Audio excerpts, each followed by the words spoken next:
Hello guys! Today magluluto po ako ng patola, miswa, na may meatballs. Medyo marami po yung patola ko today. Pero ang gagawin ko po, babalatan ko lang silang lahat at i-freezer ko yung half nito. Sa sobrang lamig po kasi ng panahon ngayon, kailangan po ng mga day-home kids ko ng soup. So ito po ang naisip kong i-prepare today.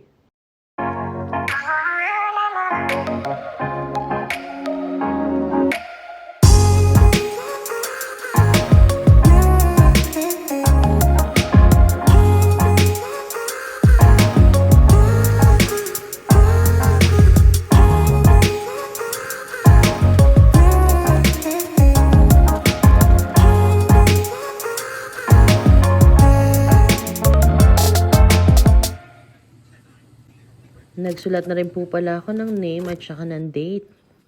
Sanay na ako sa mami ni Curtis na lahat ng ilalagay sa freezer, merong name.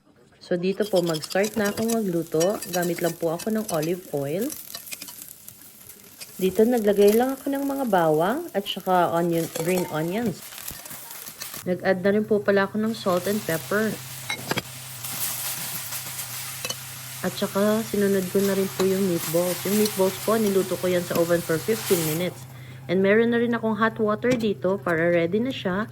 So, may sabaw na po siya agad.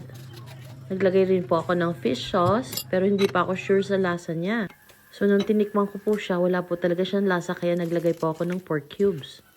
So, from there, madali na siya, almost luto na.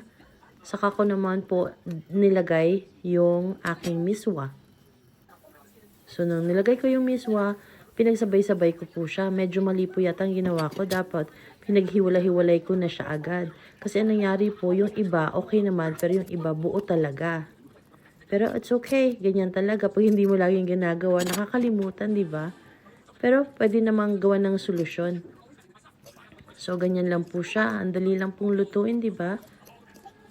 So, ayan na. We're almost done. Lagay lang po ako ng red bell peppers. And ito na. Kain na tayo.